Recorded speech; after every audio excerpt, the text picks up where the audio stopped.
রব্বুল আলামিন বলেন ফালিয়াযহাকু কলিলা, কম কম করে হাসবা, বেশি পরিমাণে হাসবা না, বেশি হাসার কারণে কলব পড়ে যায়।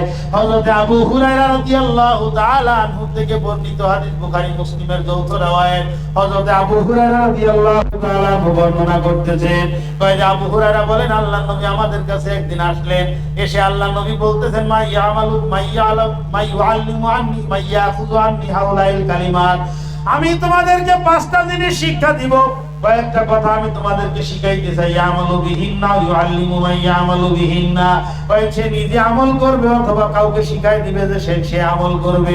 আবু হুরায়রা বলতেছেন হুজুর আমি আজকে এই 5টা জিনিস গ্রহণ করার জন্য আমি এই 5টা কথা শিখতে চাই। আল্লাহর নবীর 5টা কথা আবু হুরায়রা বলেন ফাখাযা বিয়াদি, আল্লাহর নবী আমার হাত ধরলেন, ফাহাদ্দা খামসান, আমাকে 5টা নসিহত করেছেন। ধরে বলেন কয়টা? 5টা নসিহত কি নেব আমরা? ভালো করে মুখস্থ করেন। 1 নম্বর, ইত্তাকিল মাহারিমা তাকুন আবাদান নাস, ও আবু হুরায়রা সমস্ত রকমের হারাম কাজ থেকে বিরত থাকো, তাকুন আবাদান নাস, তাহলে মানুষের মধ্যে সবথেকে বড় আবেদ হইতে পারবা। বড় আবেদ হওয়ার জন্য সারা রাত দাঁড়ায় দাঁড়ায় নফল ইবাদত করা লাগবে না, হারাম গুনাহ থেকে বেঁচে থাকো, তুমি বড় আবেদ হয়ে যাবা। ফরজ ওয়াজিব সুন্নাতে মুআক্কাদা গুলো আমল করো, তোমার অনেক বেশি পরিমাণে লাগবে না, সারা রাত দাঁড়ায় তাহাজ্জুদ পড়া লাগবে না, ফরজের খেলাফ করবা না, ওয়াজিবের খেলাফ করবা না, হারামের গুনাহ করবা না, তুমি সবথেকে বড় আবেদ হয়ে যাবা। 2 নম্বর, ওয়া বিমা কসামাল্লাহু লাকা তাকুন আগনান নাস, ও আবু হুরায়রা আল্লাহ পাক তোমার জন্য যতটুকু বরাদ্দ রেখেছেন ওইটুকু নিয়ে সন্তুষ্ট থাকো, তাকুন আগনান নাস, মানুষের মধ্যে সবথেকে বড় ধনী হইতে পারবা।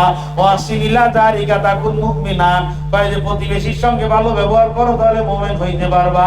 ওয়ান তুহিব্বালি নাফসিকা মা তুহিব্বালি গায়রিকা তাকুন মুসলিমান, নিজের জন্য যেটা পছন্দ করো অপরের জন্য সেইটা পছন্দ করবা, তাকুন মুসলিমান, তাহলে মুসলমান হইতে পারবা। ওয়ালা তুকসিরি যাকা ফাইন্না কাসরাতা যাকা ইউমিতুল কলব, কয় বেশি হাসবা না, বেশি হাসার কারণে কলব পড়ে যায়। কয়টা হইছে? মনে থাকবে তো ইনশাআল্লাহ। সমস্ত হারাম থেকে বিরত থাকা, আল্লাহর দেওয়া রিজিক নিয়ে সন্তুষ্ট থাকা, প্রতিবেশীর সঙ্গে ভালো ব্যবহার করা, নিজের জন্য যেটা পছন্দ অপরের জন্য সেটা পছন্দ করা, আর বেশি না হাসা।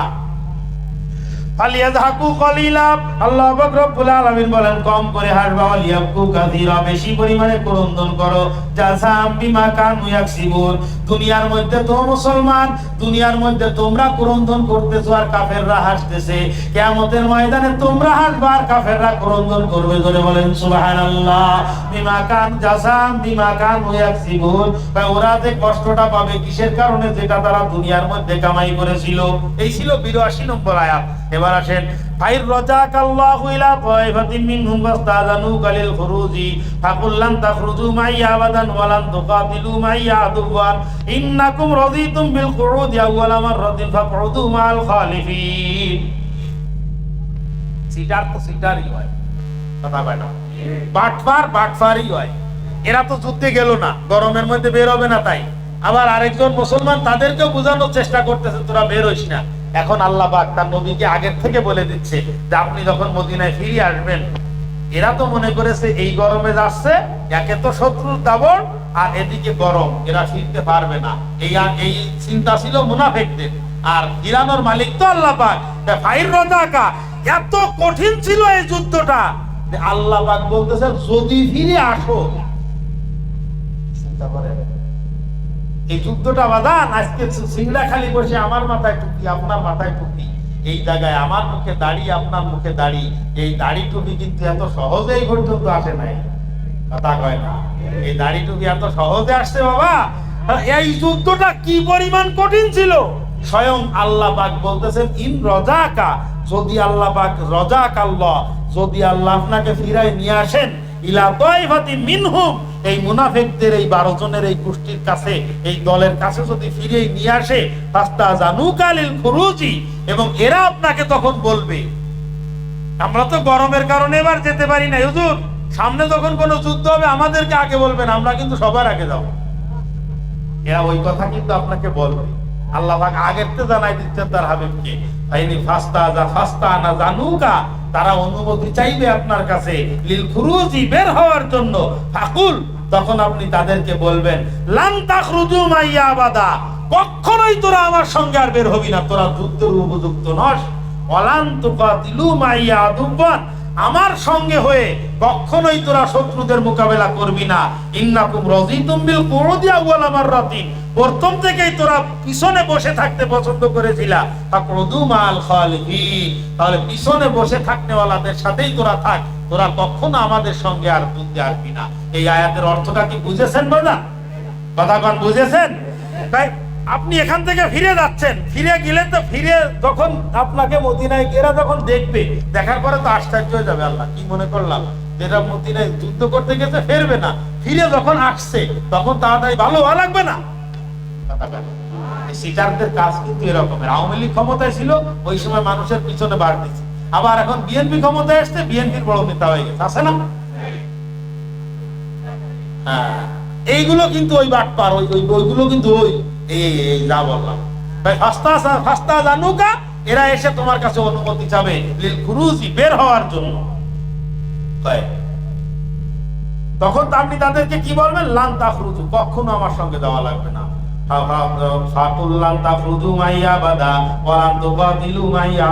কখনো আমার সঙ্গে শত্রুর বিরুদ্ধাচরণ করা লাগবে না।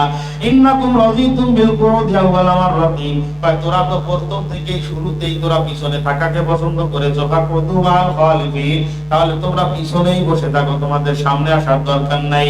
এরপরে আসেন চূড়ান্ত সিদ্ধান্ত। চূড়ান্ত সিদ্ধান্ত মুনাফিকদের ব্যাপারে আল্লাহ পাক রব্বুল আলামিনের চূড়ান্ত সিদ্ধান্ত হলো, প্রথমে এই আয়াতের মধ্যে কোন আয়াত? 80 নম্বর আয়াতে আল্লাহ পাক বলেছেন তওবা, ওদের জন্য ক্ষমা চাইবা না, 70 বার চাইলেও কিন্তু আমি আল্লাহ ক্ষমা করব না। আর এইবার আল্লাহ পাক বলতেছেন ওয়ালা তুসাল্লি আলা আহাদিম মিনহুম মাতা আবাদা ওয়ালা তাকুম আলা কবরিহি ইন্নাহুম কাফারু বিল্লাহি ওয়া রাসূলিহি ওয়া মাতু ওয়া হুম ফাসিকুন। ওগো আমার হাবিব, ওয়ালা তুসাল্লি আলা আহাদিম মিনহুম মাতা, তাদের মধ্যে যদি কেউ মৃত্যুবরণ করে, ওয়ালা তুসাল্লি আলাইহিম, তাদের উপরে তুমি জানাজার নামাজ পড়বা না। কথা ক্লিয়ার? একদম ফাইনাল। রহমাতুল লিল আলামিন উপস্থিত থাকা অবস্থায় জানাজা যদি আমার মতো কোনো মৌলবী পড়ায়, তাহলে কি হয়? কথা কয় না হয়? বড় একজন আলেমের সামনে যে হুজুর উপস্থিত, হুজুরের সামনে আমি জানাজা পড়ালাম, হইলো কথা? হয় না। তাই যে বড় তো বড়ই, রহমাতুল লিল আলামিনের উপরে নির্দেশ আসছে কি ওয়ালা তুসাল্লি আলা আহাদিম মিনহুম, তাদের মধ্যে কেউ মারা গেলে কখনো আপনি তাদের জানাজা পড়াবেন না। ওয়ালা তাকুম আলা কবরিহি, এবং তাদের কবরের কাছে দাঁড়ায় কখনোই সূরা ফাতিহা পড়বেন না, অর্থাৎ তাদের জন্য আপনি টোটালি কোনো দোয়াই করবেন না। ইন্নাহুম কাফারু, কেননা তারা কুফরি করেছে, বিল্লাহি, আল্লাহর সঙ্গে, ওয়া রাসূলিহি, এবং রাসূলের সঙ্গে, ওয়া মাতু ওয়া হুম ফাসিকুন, এবং ফাসিক অবস্থায় তারা মৃত্যুবরণ করেছে। এবার আসেন এই জায়গায় একটা মজার জিনিস আছে, কষ্ট হচ্ছে বাবা। হযরত আব্দুল্লাহ ইবনে উবাই, আব্দুল্লাহ ইবনে উবাই আগে না মুনাফিকের সর্দার হলো আব্দুল্লাহ ইবনে উবাই ইবনে খালদ। এই আব্দুল্লাহ ইবনে উবাই ইবনে খালদ বলে মুনাফিকের সর্দার। আর এর একটা ছেলে ছিল খাঁটি মুসলমান, আল্লাহর নবীর সাহাবী, তার নামও ছিল আব্দুল্লাহ। ঠিক আছে না কথা? এর নামও ছিল আব্দুল্লাহ। এই আব্দুল্লাহ রাদিয়াল্লাহু তাআলা আনহু, যখন আমি আব্দুল্লাহ রাদিয়াল্লাহু তাআলা আনহু বলবো, তখন আপনি বুঝবেন এই মুনাফিকের সর্দারের ছেলের কথা বলতেছি। আর যখন আব্দুল্লাহ ইবনে উবাই বলবো, না শুধু উবাই বলবো, তখন আপনি বুঝবেন যে ওই মুনাফিকের সর্দারের কথা বলতেছি। যখন এই আব্দুল্লাহ ইবনে উবাই, মানে উবাই ইবনে খালদ যে সময় মারা গেছে, মারা যাওয়ার পরে হযরত আব্দুল্লাহ রাদিয়াল্লাহু তাআলা আনহু আল্লাহর নবীর কাছে চলে আসছে, এসে বলতেছেন হুজুর আপনার কাছে আমার দুইটা দাবি। কি? এক নম্বর দাবি হলো আমার আব্বাকে আপনার যে আমার আব্বার কাফনে আপনার একটা ব্যবহৃত কমিজ মুবারক, জামা মুবারক দিবেন, সেইটা দিয়ে আমার আব্বারে দাফন। এই আব্দুল্লাহ রাদিয়াল্লাহু তাআলা আনহু, মানে খাঁটি মুসলমান সাহাবী যিনি, ইনি মনে মনে চিন্তা করতেছেন আমার আব্বা যে পরিমাণ বদমাইশ, তাতে রসুলের জামা না দিলেও উপায় নাই, বেদানির কোনো মাপ নাই, মনে হয় জামা দিলে কিছুটা ঠেক হইতে পারে। এই চিন্তা করে উনি আসছেন জামাটা নিতে। লক্ষ্য করেন। আর আমার দ্বিতীয় আরজি, হুজুর আপনি আমার আব্বার জানাজার ইমামতিটা করবেন। তখন হযরত ওমর ইবনে খাত্তাব রাদিয়াল্লাহু তাআলা সামনে চলে আসছে, হুজুর আল্লাহ আপনারা নিষেধ করেছে না ইস্তাগফির লাহুম আও লা তাস্তাগফির লাহুম ইন তাস্তাগফির লাহুম ৭০ মাররা, আপনি যদি তাদের জন্য ইস্তেগফার করেন আর না করেন, এখনো পর্যন্ত ওয়ালা তুসাল্লি আলা আহাদিম মিনহুম মাতা এই আয়াত নাযিল হয় নাই এখনো। এই যে আপনার এই 84 নম্বর আয়াত এখনো নাযিল হয় নাই, ওই আগের আয়াত পর্যন্ত আছে। ওই সময় আব্দুল্লাহ ইবনে উবাই ইবনে খালফ মারা গেছে। তখন ওমর বলতেছে, হুজুর আল্লাহ পাক আপনার তওবা করতে নিষেধ করছে না, ওদের জন্য মাফ চাইতে নিষেধ করছে না? তখন আল্লাহর নবী মুস্কি হাসি দিয়ে বলতেছেন যে, ওমর, আল্লাহ পাক আমার স্বাধীনতা দিয়েছে, তুমি চাইলে তাদের জন্য দোয়া করতে পারো, চাইলে নাও করতে পারো, কিন্তু যতই করো না কেন তাদের জন্য আমি কি করব না, তোমার দোয়া কবুল করব না, অতএব আমি যাব। আল্লাহর নবী কি ছিলেন? উবাই ইবনে খালফের জানাজার ইমামতিও করেছেন, উবাই ইবনে খালফকে নিজের গায়ের জামা মুবারকও দিয়েছেন। এখানে একটা মজার একটা টুইস্ট আছে। এই যে জামা মুবারকটা দিছে কি কারণে, এইটা বোঝার জন্য আমরা আরো 5-6 বছর পিছনে চলে আসবো। খেয়াল করে, দ্বিতীয় হিজরি সনে বদরের যুদ্ধ সংগঠিত হয়েছিল না? এই বদরের আলোচনা আমি এখানে বসেই করছিলাম, আপনাদেরকে বলছিলাম বদরের ঘটনা, আমার মনে আছে। এই বদরের যুদ্ধের সময় 70 জন নিহত হয়েছিল, জাহান্নামে গিয়েছিল কাফের, আর 70 জন জীবিত বন্দী হয়েছিল, মনে আছে আপনাদের? এই 70 জন যে জীবিত বন্দী হয়েছিল তার মধ্যে একজন কিন্তু আমার নবীর চাচা হযরত আব্বাস রাদিয়াল্লাহু তাআলা আনহু ছিলেন। কাফেরদের পক্ষে যুদ্ধ করতে উনি অ্যারেস্ট হয়েছিলেন না? ওই সময় আল্লাহর নবী চাচাকে জামা পরিধান করানোর জন্য আল্লাহর নবী বলছিলেন যে জামা দাও। আল্লাহর নবীর জামা আব্বাস রাদিয়াল্লাহু তাআলা একটু মোটাটা জামা নড়ছিলেন, ওনার শরীরে খাটছিল না। তখন ওই আব্দুল্লাহ ইবনে উবাই ইবনে খালফ, রইসুল মুনাফিকিন, মুনাফিকের সর্দার যে উবাই, এই উবাই তো মুসলমানদের বেশভূষা ধরে থাকতো না। এই কারণে ওই উবাই তখন নিজের জামা খুলে আব্বাস রাদিয়াল্লাহু তাআলা নুকে পরাই দিয়েছিলেন। আব্বাস রাদিয়াল্লাহু তাআলা নুকে নিজের জামা খুলে পরাই দিয়েছিলেন। পরাই দেওয়ার কারণে আল্লাহর নবী সাল্লাল্লাহু আলাইহি ওয়াসাল্লাম এই উবাইয়ের মৃত্যুর পরে তার ছেলের চাহিদা অনুযায়ী আল্লাহর নবী নিজের জামা মুবারক দিয়ে চাচা জানের ওই জামার ঋণ পরিশোধ করে দিলেন। কথা ক্লিয়ার? আর যেহেতু আল্লাহ তুসাল্লি আলা আহাদিন মিনহুম মাতা, এই আয়াত এখনো নাযিল হয় নাই, যার কারণে আল্লাহর নবী তার জানাজার ইমামতিও করছিলেন। এই আয়াত নাযিল হওয়ার পরে আর রাহমাতুল লিল আলামিন সাল্লাল্লাহু আলাইহি ওয়াসাল্লাম আর কোনদিন কোন মুনাফিকের জানাজার ইমামতি করেননি, কোন মুনাফিকের জন্য দোয়াও কোনদিন করেননি। এইখান থেকে একটা গুরুত্বপূর্ণ শিক্ষা বাজার, মুসলমান হইলে খাঁটি মুসলমান হও, খাঁটি মুসলমান হইলে লাভ, আর মুনাফিক মার্কা মুসলমান হইলে ইহকালে বেইজ্জতি, পরকালেও বেইজ্জতি। কথা বলেন ঠিক কি না? এই জন্য আমরা কি মুনাফিক মার্কা মুসলমান হবো না খাঁটি মুসলমান হবো? খাঁটি মুসলমান হবো। আপনার মান হাত তুলতে বলি নাই, আরো কথা আছে সামনে, খেয়াল করে। সামনের যে দুইটা আয়াত, এই দুইটা আয়াতের পিছনের সাথে সংশ্লিষ্ট না। 84 নম্বর আয়াতের আলোচনা শেষ হয়ে গেছে, এরপর আসেন 85 নম্বর। যেহেতু এইটার সাথে সম্পৃক্ততা না, এই জন্য এটার তর্জমা করলে বুঝতে পারবেন আপনি। সামনে আসেন, ওয়ালা তুজিবকা আমওয়ালুহুম ওয়া আওলাদুহুম ইন্নামা ইউরিদুল্লাহু আইয়ুআযিবাহুম বিহা ফিদ দুনিয়া ওয়া তাযহাকা আনফুসুহুম ওয়া হুম কাফিরুন ওয়া ইযা উনজিলাত সূরাতুন আমিনু বিল্লাহি ওয়া জাহিদু মা রাসূলিহি ইস্তাযানা কাউলুত তাওলি মিনহুম ওয়া ক্বালু জারনা নাকুম মা'আল কাঈদিন।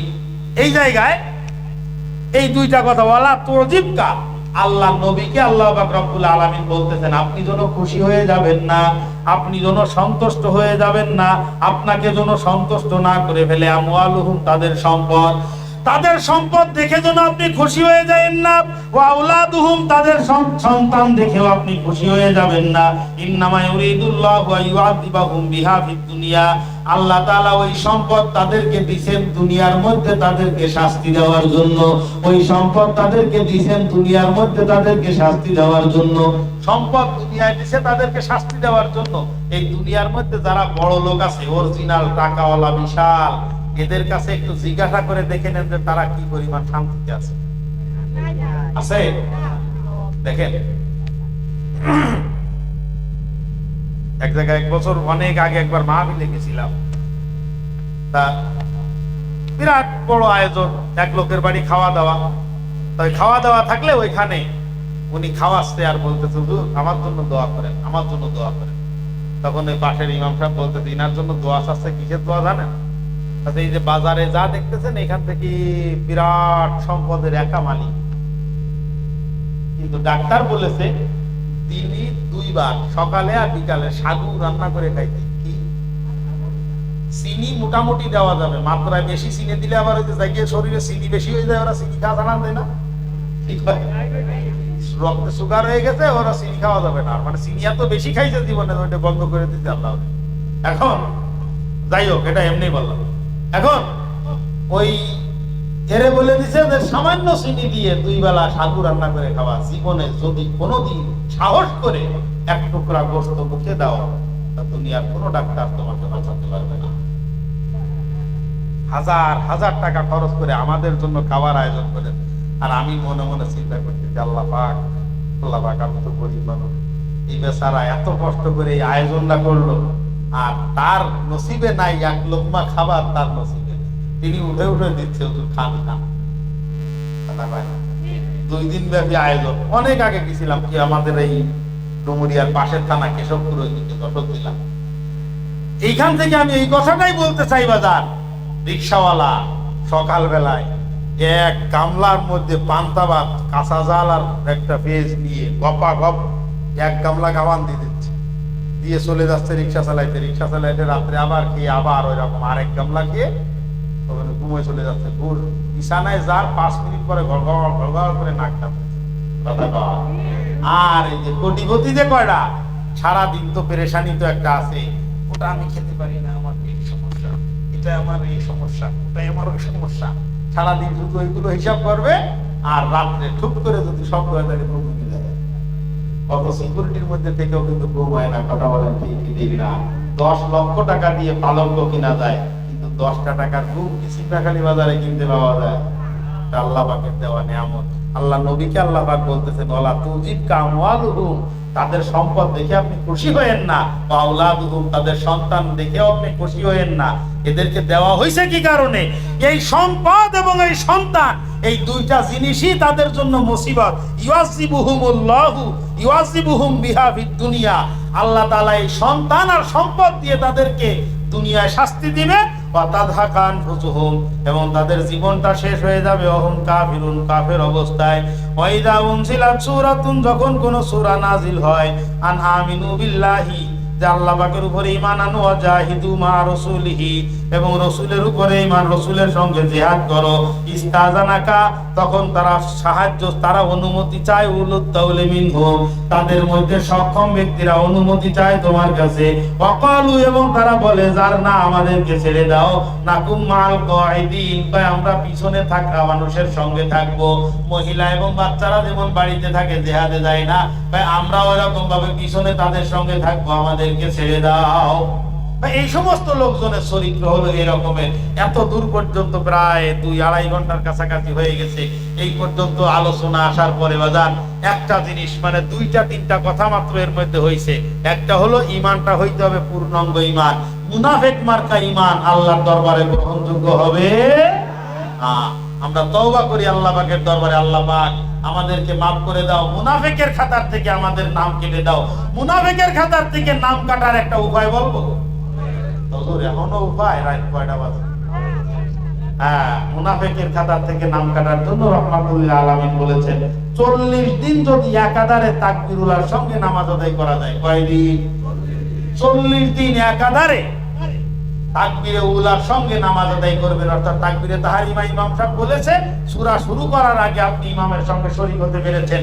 এই কাজটুকু যদি করতে পারেন, রাহমাতুল্লিল আলামিন বলেন, আপনার নামটা মুনাফিকের খাতার থেকে কর্তৃত হয়ে যাবে। বলেন সুবহানাল্লাহ। আমরা চেষ্টা করব তো ইনশাআল্লাহ?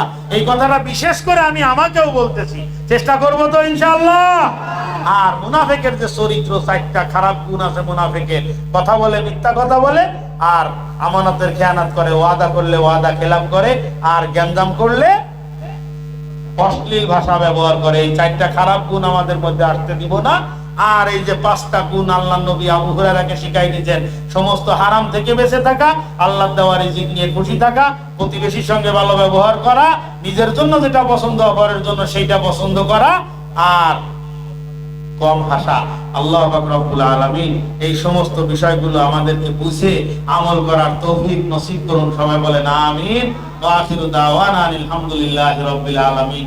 আল্লাহ পাক রব্বুল আলামিন তৌফিক দান করলে প্রত্যেক বছর যেটা বলি, আপনারা চাইলে আবার দেখা হবে, না চাইলে আর হবে না।